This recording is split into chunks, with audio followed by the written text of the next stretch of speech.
Um, Good morning, children. So now we are back to our classes. Now classes have started. All the subjects are daily going on, and in your Sundays class 8, I think science had been gone. So now today we will study in English. So do you all celebrate Christmas? Yes, we all celebrate Christmas, even though we are not Christians. A part of it we also celebrate, isn't it? So think about the time during the old time, during the war, First World War, that is 1914 to 1918, when the Pakistan and Indians, when they are on both sides, and how the soldiers had celebrated the Christmas. So we are enemies, isn't it? But during the enmity also, how the soldiers forgot about the enmity, they joined it together and had celebrated the Christmas. That is what we are going to study in your first lesson. That means during the First World War time, when the Pakistan on the other side and Indians on the other side, they both are First World War struggling for India's independence. So that time when they both were on there in the border, where the Indians on one side and the Pakistans on the other side, in the border, when the both are enemies face to face, standing on both sides face to face, and still at a particular moment, what did they do? They had forgotten about their enmity, that they are both the enemies. I forgot about them, and for 1 minute they thought they are human beings. So human beings mean they are brothers, and they had joined their hands to celebrate the Christmas. So in this lesson, we study about such a Christmas that had happened in the year 1914. That means the best Christmas present in the world. First lesson is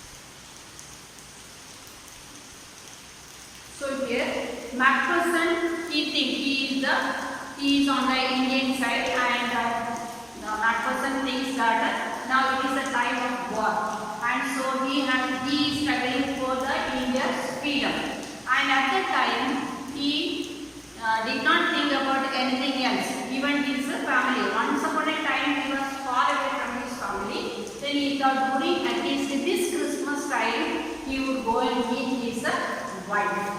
But unfortunately, he was not able to meet his wife. And so he has written a letter to her saying that when the war is over, I will come and meet you in the Christmas Eve. I will be back in the Christmas Eve. Christmas Eve means before Christmas, the time in between the Christmas time. Understood? That is the Christmas Eve. So he had written to his wife saying that he will be coming and they both will be enjoying the Christmas. But unfortunately, it did not happen in his life. So his wife had been waiting for him. As she has read the letter, she was waiting for him, thinking that when the war, once the war is over, he will be back and they both will enjoy the Christmas. So years had passed, many years had passed, but Macpherson did not come. But finally, at her very old age, a person came to meet her. At that time, she had lost everything. Even her house also had been destroyed. So she was left alone, and she was taken to an orphanage. Orphanage means the place where people are being put, where they have no parents or no father, mother, or nobody to take care. In such a place. So she also had been sent to an orphanage, and she was very old. So now a person came to see her. At the time, she had misguided him as her husband, whom she was waiting for such a long time. And that was the gift she had in this world, the valuable gift she had received after a long time during the Christmas.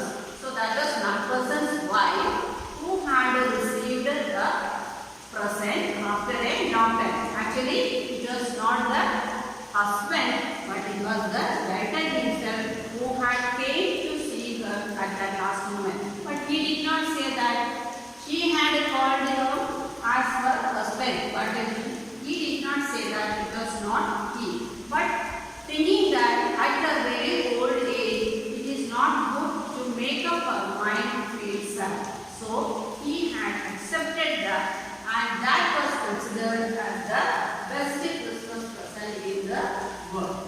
Now you see the lesson. I'll read a little part of it and then we will continue for the next class. I spotted it in a junk shop in Bridport, a roll top desk. That means in the Bridport is the place, and in that where we used to sell the old things. There I had seen a table, a particular type of table.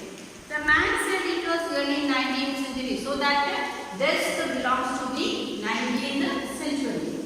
And oak, and it was made of oak. Oak means the wood, name of the wood, like the teak is the oak. I had wanted, they were far expensive. So it was an old antique. Antique means the old thing, which is of long time before, and today we are not able to get it. And for such things, antiques, which are old things, which can be kept for memorable, but they are very expensive. Even today also we are able to buy such things, but we have to pay a lot of money for that. So our author likes to have that old thing, old dust. Even though it was not of the good condition, he wanted to buy it because he saw something valuable thing. This one was in a bad condition. Particularly, it was not in a good condition, it was bad. That bad condition means it was not a proper furnished, well furnished material. It had a broken legs, broken drawer. So some part of it are broken. So it was not a well furnished one. But still, the author liked to have it.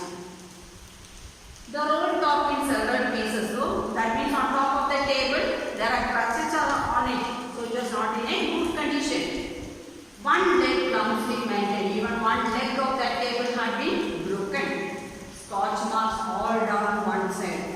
One side full of markings broken. That means after some time when the wood gets old, what happens? It starts breaking down the pieces. Similarly, this is of the 19th century and now it is coming in the 20th century. So that time, many parts of the table had been destroyed. Automatically getting destroyed.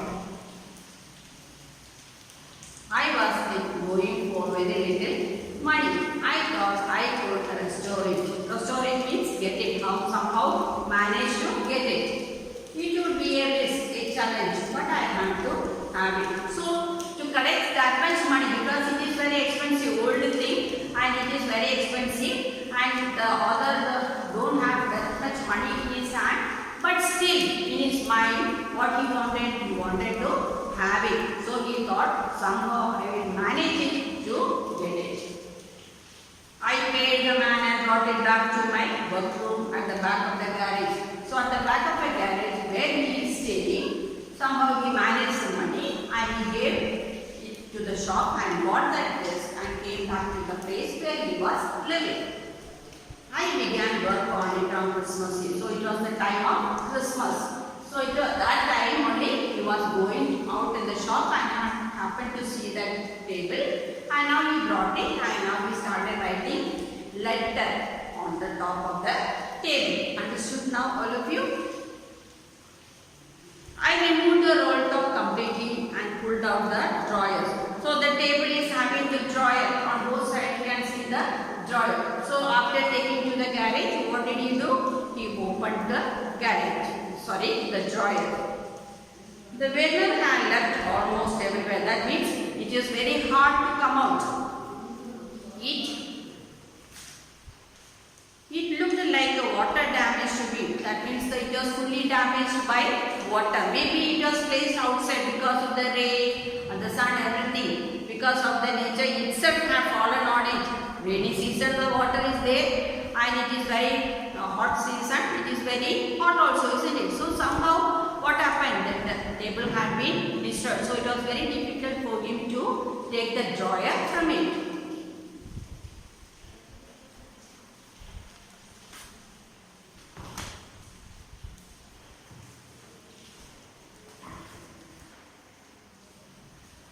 Both fire and water had clearly taken their toll on the dust. Both fire and water. Fire means the hot, the heat, the bitter heat or the extreme heat of the sun, as well as the rain had taken the half of the dust. That means it has destroyed and damaged the dust.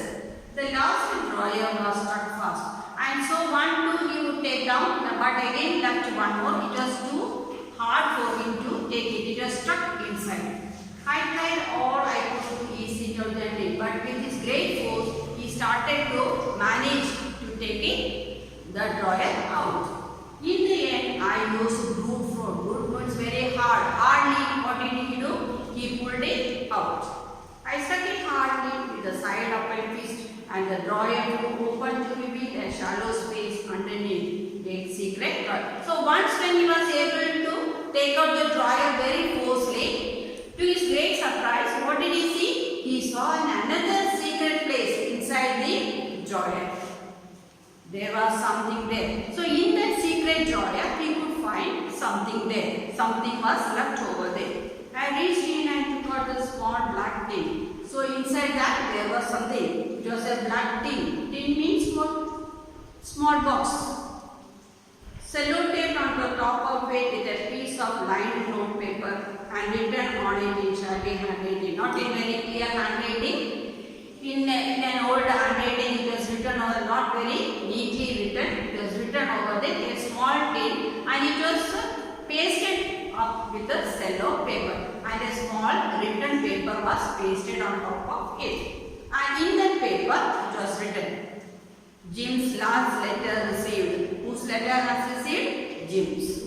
January 25, 1915. So, the first one started 1914. So, this letter was written on 1915, January 25. To be buried with me when the time comes. That means to be buried with me means when do we get buried?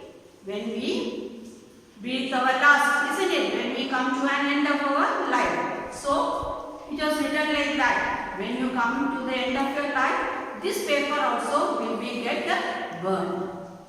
I knew as I did it that it was wrong of me to open the box. So he is a third person. Actually, he is not the person who has to take that box, isn't it? He is the third person. So he had no right to open somebody's things. We have no right to open somebody's things. We have no right to take anybody's things which doesn't belong to us. So that had he thought, why I should take it. But the curiosity, because of curiosity, what we will do? We will try to see the secrets, isn't it? So that curiosity had made him take that box from the secret drawer. But curiosity got the better of my troubles. It usually does. That means it is a human nature. Curiosity. That means though we are being restricted not to see or not to do it, slowly we do it because of what? Curiosity. That means we want to know what is there or why I should do it, why they are stopping me. So we will do. That is human nature. Similarly, that nature had come to Jim also. Sorry, the author also. So he took that box from that secret drawer. And he started reading. Inside the box there was an envelope cover. The address read, and it was written the address. Mrs. Jim Macpherson. So the letter goes to whom? Mrs. Jim Macpherson. 12 copper pages Bridport process. So this was the address written on top of it. I took out the letter and unfolded it. So he had opened it and then he unfolded it. He wound it up. It was written in pencil and dated at the top December 26, 1914. So when was it written? December 26, 1914. So after reading that paper, what did the author do? He unfolded it, opened it and read, and then he folded it and put it inside the box and placed it. Understood all of you? So when you get the text, you should read this and see what had happened. Understood?